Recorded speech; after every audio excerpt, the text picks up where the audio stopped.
Olá, seja bem-vindo. Este espaço é para falarmos sobre os seres humanos, sobre os animais e o ambiente que nos rodeia. Este é o podcast Benditos Seres. Curta, indique para um amigo e deixe sugestão sobre qual assunto que você gostaria que a gente comente. Eu sou Silene Barreto. Hoje eu tenho a honra de receber Marco Túlio, que também é um apaixonado, como eu, pelo Nelore. Seja bem-vindo. Um jovem que faz parte de uma família de criadores de Nelore. O Nelore é o MJ. Obrigado, doutora. É um prazer estar aqui representando, né, para mostrar um pouquinho do nosso trabalho, da nossa contribuição no dia a dia aqui do agronegócio, mais focado na pecuária do norte de Minas. E é apaixonante, né? Que é uma área apaixonante. Só quem é a família que já está acostumada a lida no dia a dia com a pecuária sabe como é que é. A gente não consegue largar. Mas antes da gente falar um pouquinho, depois claro que nós vamos falar sobre o Nelore, mas e sobre o Marco Túlio? Quem é o Marco Túlio? O que é que o Marco Túlio faz? Como é que funciona? Né? O que você gosta? O que você pensa? Fala um pouquinho sobre você. Certo. Não tem como falar assim, acaba que a gente associa muito com a família, né? Ainda mais eu sou muito familiar, cresci numa família extremamente assim, muito apegada um aos outros, sabe? Eu acho que no meio rural também a gente tem essa característica, né? Então a gente, desde pequeno, a gente tem histórias, o pai pegando a gente junto com a mãe também, colocando a gente até na carroceria, que na época podia, né? Chegava ali na cancela, a gente já abria e já chegava já super empolgado para ir para a roça. Então, eu sou apaixonado com fazenda, gosto muito da criação de Nelore. Eu curso medicina também hoje, né? Então a gente acaba tentando ali conciliar, porque é um curso muito puxado, é um curso que exige uma dedicação da gente, é integral. Então eu às vezes tento ali tentar conciliar, que eu quero continuar sabendo de tudo que acontece na fazenda, mas também eu não posso, né, tirar meu foco um pouco do curso. Tem que aprender a dividir, Tem que aprender a dividir. E eu acho, quando você fala de família, eu acho muito bonita, né? Porque eu acho interessante que sempre a gente vê vocês, né? Os filhos junto com seu pai, junto com sua mãe aí nos leilões, né? Ou mesmo durante a Expo Montes lá, né? Com os animais. Então, isso é bem bacana, né? Então, já que a gente está falando de família, né? Que a gente está comentando sobre família, e eu acho interessante isso também. Como a gente estava aqui conversando nos bastidores, né? Você é uma família de 3 filhos, né? Eu também venho de uma família que a gente também tem essa origem rural, né? E nós somos 5 filhas. E a gente também tem essa união, eu acho isso bem bacana. Então, eu vou te falar 2 frases aqui que eu acho interessante, que eu peguei a gente falando sobre família, né? Aquelas expressões que falam assim, que família que trabalha unida permanece unida. Mas também família que briga unida permanece unida. E aí, qual que é uma frase aí que você acha de família aí também para a gente colocar? Olha, eu acho que a primeira frase, pelo menos, é o que a gente tenta aplicar no dia a dia nosso, né? Família não tem como a gente desvincular. Brigando ou sendo unida, a gente vai continuar sendo família, né? Não tem como a gente fugir ali com o sobrenome, com os laços que são, né, querendo ou não, eternos. Que nós trouxemos. Não tem jeito. Tá no nosso DNA.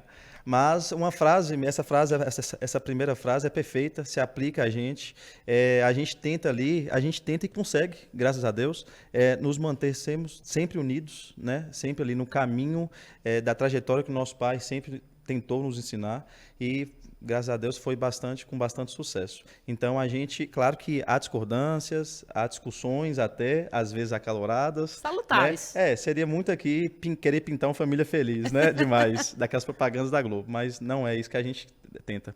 Mas, assim, dentro do nosso negócio, que a gente está associado família com rural, a gente tenta sempre, sim, escutar o que o outro está, né, a opinião do outro, mas ainda bem que o nosso pai, como ele é o filho mais velho, ele acaba trazendo isso para a gente, porque ele de uma família que tem 8 irmãos, né, família bastante numerosa, perdeu os pais já, então ele é como se fosse hoje o cabeça da família, né, para os irmãos. É a referência que os irmãos têm. Ele nunca deu as costas para nenhum irmão, sabe? Então a gente, além do nosso núcleo familiar mais próximo, a gente também tem uma ligação muito, muito grande com família extensa, né? Isso é muito bom, né? Importante. Vamos, já que a gente está puxando, né? falando também sobre família, e é engraçado quando a gente fala, né, sobre família, sobre origem rural, a gente não tem como falar, vamos voltar um pouquinho para a gente falar sobre agronegócio, né? O que que você pensa, como é que é o agronegócio brasileiro, o que que você enxerga aí, né, vislumbra, Sim. né, onde a gente está, para onde a gente vai?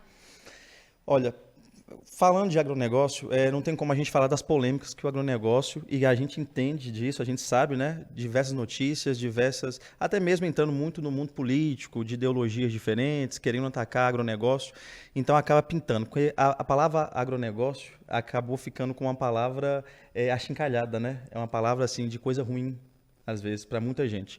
E eu gosto muito de seguir, ele é o investidor do maior fundo brasileiro de retorno financeiro, ele chama Henrique Breda, ele fala justamente em relação ao agronegócio, né? Apesar dele viver no mundo corporativo, financeiro, ele fala que é maravilhoso como é que o agronegócio, como é que o homem do campo, produtor rural mesmo, do dia a dia ali, funciona. Porque nada se aproxima mais da racionalidade do produtor rural do que o serviço do dia a dia, porque ele depende da chuva, depende do sol, depende dos insumos, e as consequências dele hoje sairão depois de algum tempo, de alguns meses, de alguns anos. Então, ele precisa plantar para colher. Então, assim, foge de teorias fantasiosas, foge de teorias que a gente tem, às vezes, dentro aí de acadêmicos, né, etc. Aquilo ali é mais próximo do mundo real. Então, trazendo aqui para o nosso dia a dia, que é o melhoramento genético do gado Nelore, eu vejo a pecuária brasileira, o agronegócio brasileiro, essencial para o país, não tem jeito. A gente está falando de um segmento que ocupa quase 30% do PIB brasileiro. A cada 3 trabalhadores, 1 pertence ao agronegócio, então não tem como. Então, o Brasil, as pessoas falam que o Brasil está se desindustrializando por causa do agronegócio.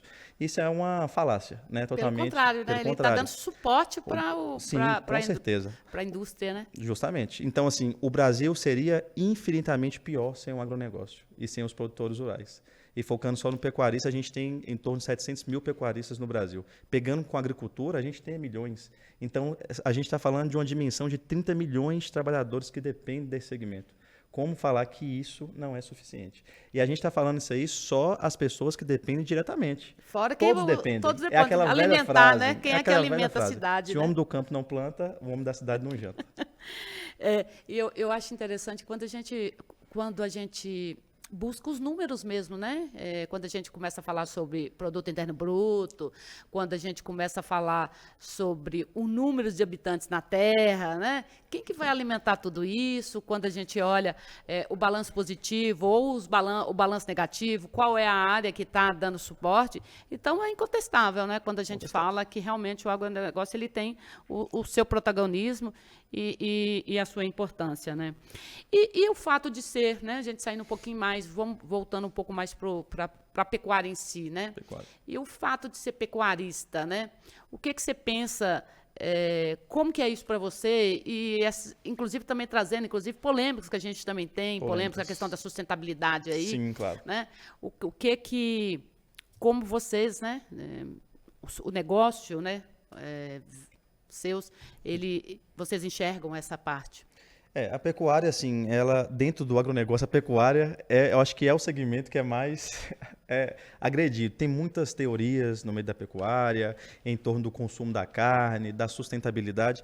Eu acho o seguinte, que a gente tem que perder, eu acho que o agronegócio como um todo, o produtor rural, o fazendeiro, ele tem que perder o medo de falar de meio ambiente, sabe? Meio ambiente não é assunto deles, é assunto nosso.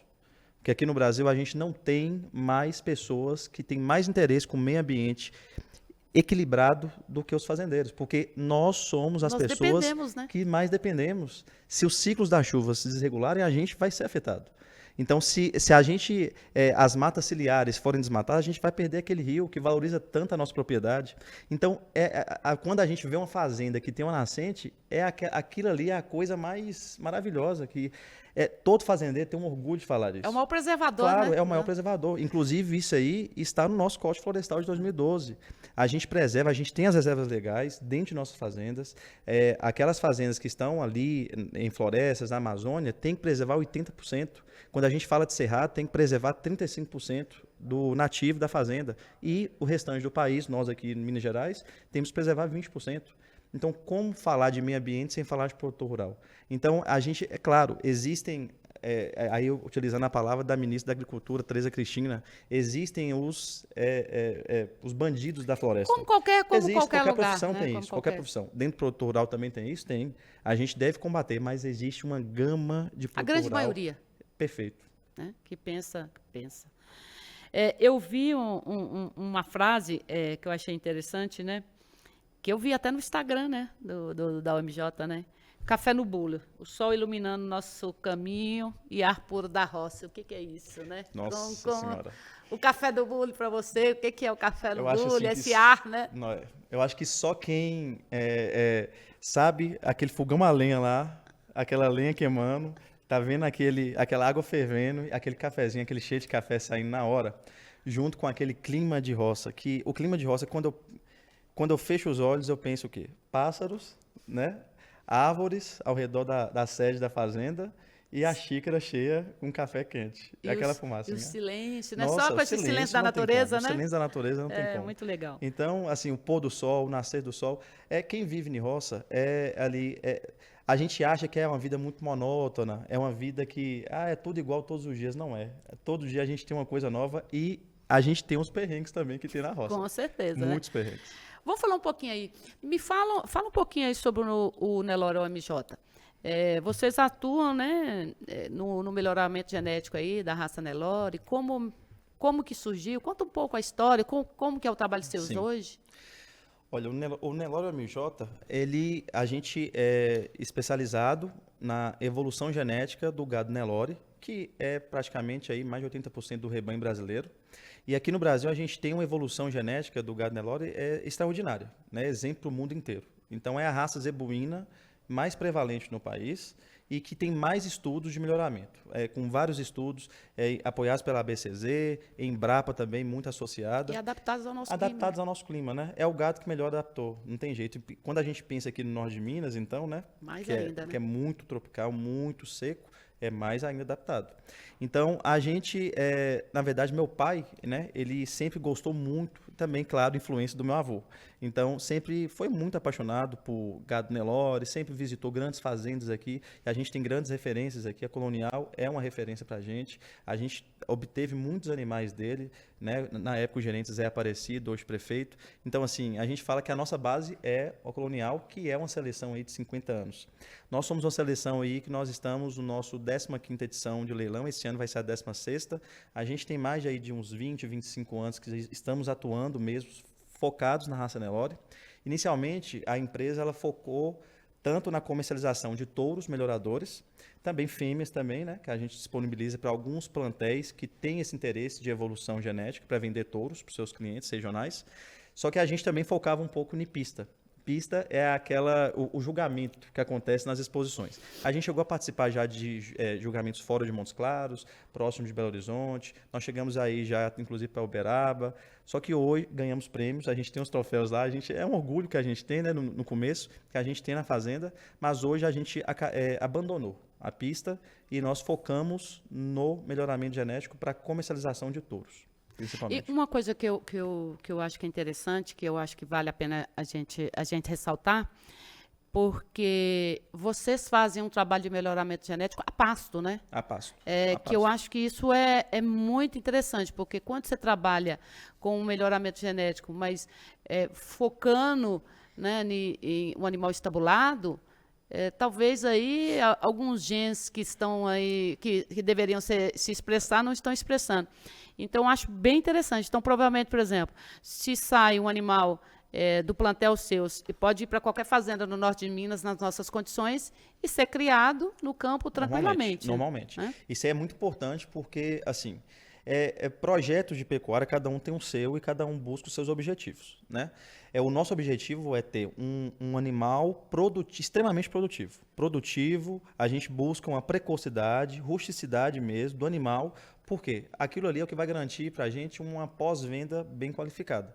Então, esse animal ele vai ser comprado pelo cliente, ele pode colocar na fazenda dele, porque a fazenda dele vai estar igual à nossa. Se ele comprar no meio da seca, a nossa fazenda também vai estar no meio da seca.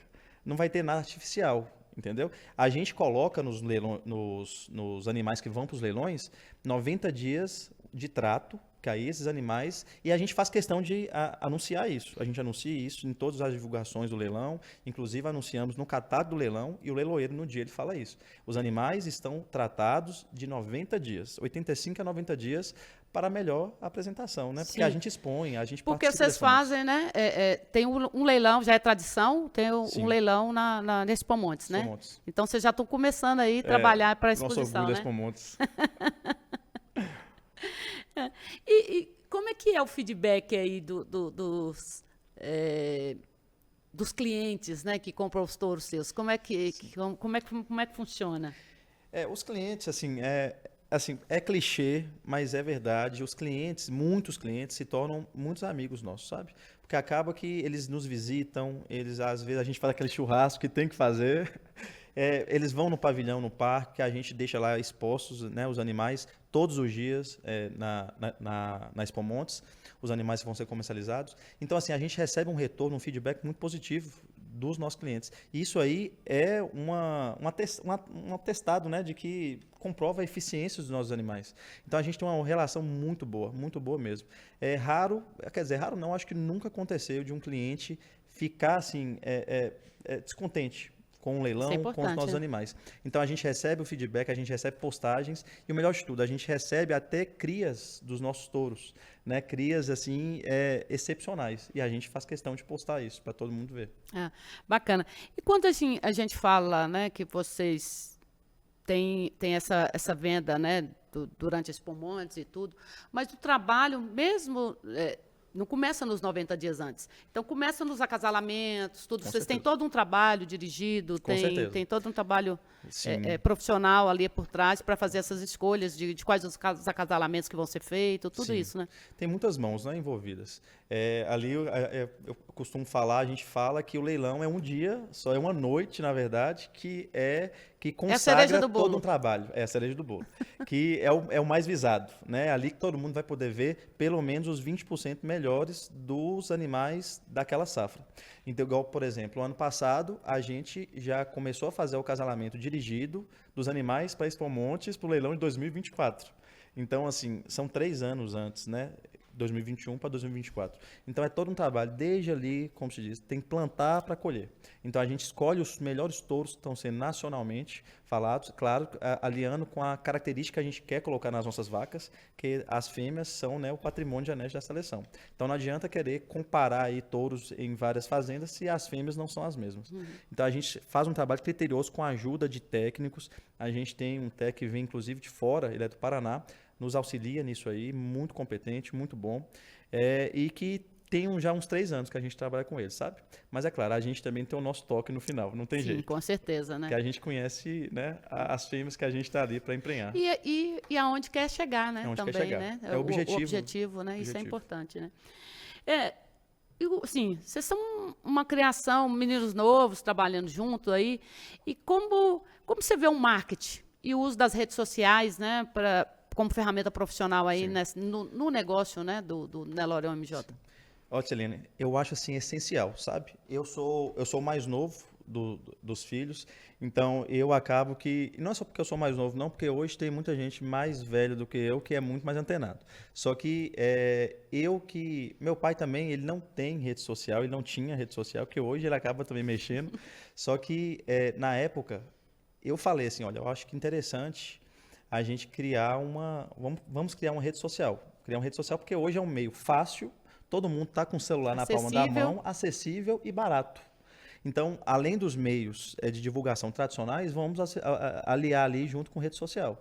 Então, a gente criou o Facebook, a gente também está no Instagram, e assim, é importantíssimo, porque ali a gente tem muito contato. Inclusive, assim, fazendo uma comparação de 2017, quando a gente entramos mesmo nas redes sociais, patrocinando, criando conteúdo, sabe?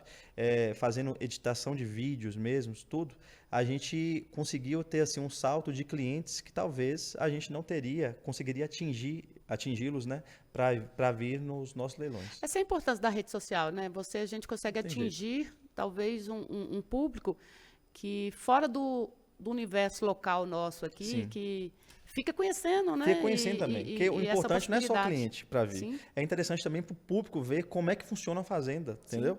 Tentar para ver ali o que que nós somos, o que que nós fazemos. Nós não somos vilões de nada. Sim. A gente é um profissional, é um trabalhador como qualquer outro e estamos atuando ali num segmento tão importante, né? Sim. Ô, Marco, voltando um pouquinho, quando a gente fala assim, né? Porque a gente vê um menino novo, né? Você mesmo falou do mais novo da família, fazendo medicina, trabalhando junto com a família, né? Quais características você acredita que são necessárias, né? Como pessoa mesmo, né? Para a gente atingir resultados positivos, né? Fala um pouco aí sobre você mesmo, porque não é fácil, por exemplo, se você está aí, né, cursando medicina, para chegar onde você chegou, você passou por uma caminhada, né? Como é que foi essa caminhada? O que você vê? Porque, de repente, a gente tem tanta gente jovem nos ouvindo aí, Sim. e que, de repente, vão poder se espelhar um pouco. Sim. Celene, eu acho que é determinação, sabe? Eu acho que a gente tem que saber onde que a gente quer chegar e não poupar esforços, né, nesse caminho aí até chegar. Eu falo determinação porque, mais uma vez, eu pego como exemplo meu pai. Há 15 anos atrás, quando ele iniciou o leilão, eu estou pegando aqui um pouquinho do leilão só para fazer um contexto dessa determinação que eu estou falando em relação aos meus estudos, em relação à medicina, em relação também ao serviço, que a gente tem que aliar tudo. Então, eu lembro que 15 anos atrás, ele começou o leilão, não era sozinho o promotor, tinha mais grandes amigos dele, mais 5 promotores, eram 6 promotores ao todo, alguns até faleceram já. E assim, era uma coisa mais difícil do mundo, era às vezes vender um touro. Porque era uma pessoa nova, era uma pessoa que tinha chegado de fora, e a gente tinha grandes leilões também que já eram realizados aqui na Expo Montes, mas tinha um grande amigo dele lá dentro da sociedade rural, né? Inclusive faleceu, um grande amigo nosso, Vila Murta, que sempre foi um grande incentivador. E ele começou a vender. E o pessoal falava que ele era trabalho de formiguinha, que ele levava ali 3 touros para vender no leilão, os touros deles às vezes saíam os últimos touros e vendia com valor maior do que os primeiros. Aí o que? Passou a primeira edição, a quinta, 10ª edição, muitos foram saindo. Hoje a gente está, né? A gente fez ano passado apenas o OMJ, sendo promotor do leilão. Então, assim, ele teve uma determinação gigantesca, porque ele poderia abandonar há muito tempo.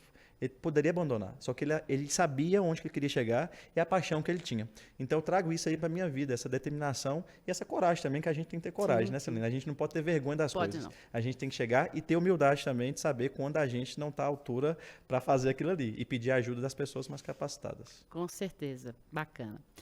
Então eu estava, né, dando uma olhada, né, e eu queria saber quem é o poeta ou a poetisa da família, né? Então lá, vamos aqui, ó. As flores do flamboyant, dentro de alguns dias terão caído. Assim é a vida. É preciso viver enquanto a chama do amor está queimando. Olha, tá vendo? Aí é realmente um poeta apaixonado, né? É um poeta apaixonado. Esse poeta é o Marco Túlio? Não, não sou eu. Não que não tenha paixão, mas o poeta não sou eu. A paixão a gente sempre tem. Esse aí é meu irmão mais velho, Oswaldo Landes. Ele tem um dom de escrita muito grande, sabe? Ele tem vários escritos, ele realmente tem uma facilidade com as palavras. Que ele bacana. faz muito poemas. A família inteira adora, inclusive lá na Sociedade Rural também, alguns já conhecem alguns poemas dele. Eu não conheço. Então o Oswaldo fala assim, Oswaldo, eu quero conhecer os poemas. Tem que fazer um compilado. Mas não sou eu não, a escrita não. Outro que eu achei bacana aqui, eu vou falar assim também, que eu vi, né? Que eu gosto demais também, que é o escritório e o curral. E aí? É a maior verdade. É a maior verdade. A gente pode ter o escritório todo montado, a gente pode ter toda a tecnologia no escritório, ou na cidade, ou na própria fazenda, mas o escritório do pecuarista é o curral.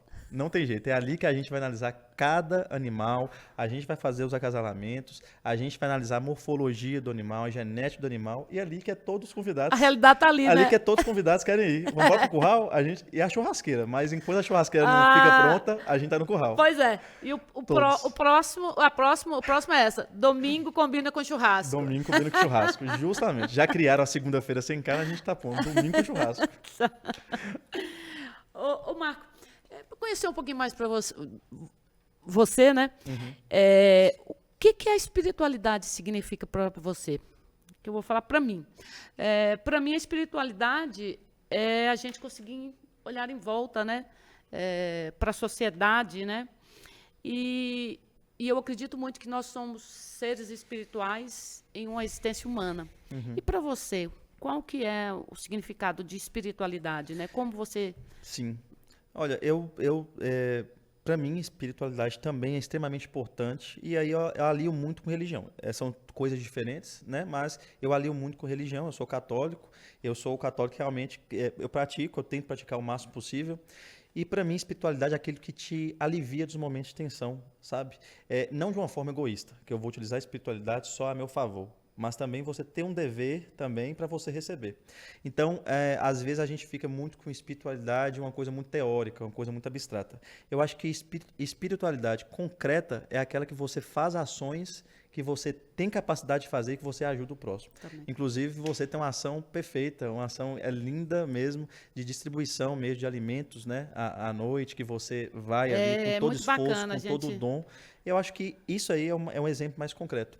E a gente tenta também levar incentivos, que a gente tem... A minha família está muito associada com Rubelita, uma cidade aqui no norte de Minas. Lá a gente tenta patrocinar projetos, a gente patrocina projetos de esporte para jovens. Eu acho que isso aí está muito associado com espiritualidade. Sim, com certeza. E salvar o próximo que você pode fazer, claro. Com certeza. Então, vamos fazer um bate-bola aqui para a gente chegar no final. Alguns pilares, algumas palavras que eu coloquei para você falar aí o que vier na sua cabeça. Se você quiser Sim. uma frase, Sim. uma palavra, saúde. Saúde, eu acho que ar fresco. Não tem como. Ética. Ética eu penso em vida, né? Uma vida sem ética é uma vida perdida. Okay. Amigos. São tudo. Amigos verdadeiros mesmo, nos momentos difíceis, eles estão ali, né? Então, a mão amiga. Com certeza. Dinheiro. Importante, muito importante. Dinheiro não é vilão, é o que a gente deve buscar, mas sempre no caminho da ética. Então, dinheiro, querer buscar dinheiro sem ética, aí a gente vai ter a corrupção, né? E lazer. Importante. O final de semana nosso tem que ter. O O domingo domingo com churrasco. churrasco, inclusive, é um dia de lazer, é um momento de lazer. Então, agora eu deixo em aberto aqui para você dar seu último recado. Bom, eu agradeço, Silene, pelo convite, agradeço aqui a todos que estão aqui fazendo com que esse podcast aconteça. Só para terminar, falando um pouquinho da UMJ, que eu acho que é importante, Sim, que eu com acho que é a certeza, base, né? nossa, não tem como a gente falar, né? Sim. Porque está associado com a gente, com o nosso nome. Que às vezes alguns amigos chegam, né, que aí não estão participando da pecuária, mas tem interesse, porque sabe que um amigo aqui participa, e perguntam, mas como assim, melhorador, vocês comercializam um touro, qual a diferença do touro seus para um touro aí, talvez, que não é melhorador?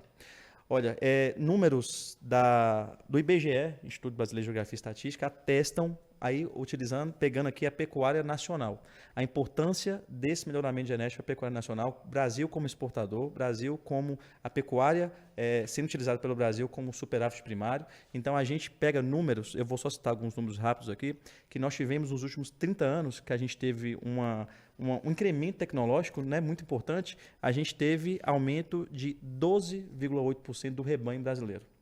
Mas, ao mesmo tempo, nesse período, a gente teve 108% de produção de carne. O que isso significa? Não está batendo. Se a gente teve só 12% de aumento de cabeça de gado, por que a gente teve 100% a mais de produção de carne? Isso é melhoramento genético. Isso é qualidade da carne. A competição nossa melhora lá fora. E, ao mesmo tempo, a gente puxa aqui o meio ambiente. O melhoramento genético é importante para o meio ambiente, porque a gente teve nos últimos 30 anos uma diminuição de áreas de pastagem de 15% e a gente teve uma evolução de mais de 140% no número aí de produção de carne. Então, esses são números do IBGE. Então, como que a gente auxilia para o meio ambiente, para a população em geral, levando alimentos, que é uma questão extremamente importante, e também contribuindo com a economia do país. Né? E isso é extremamente importante, né? Quando a gente vê aí que em 2050, né, a população mundial, como está crescendo, Sim. Somos nós aí que provavelmente vamos alimentar esse planeta. E a gente vai precisar. Cada vez ocupando as áreas que a gente tem, utilizando as tecnologias que a gente tem. Sim. E aí que entra a importância do melhoramento. A gente plantar, a gente produzir com menos hectares possíveis e também tendo precocidade para alimentar aí o povão que está vindo. Com certeza. Então, gente, eu agradeço aqui, agradeço a presença do Marco Túlio, agradeço a presença aqui dos meninos que estão nos auxiliando aqui nos bastidores. e juntos somos mais. Gratidão. Gratidão, Marco. Obrigado. Gratidão, meninos. Obrigada por tudo. E agradeço também a Nobles, né, que é a responsável aí pela gestão estratégica do podcast. Obrigada. Muito bom.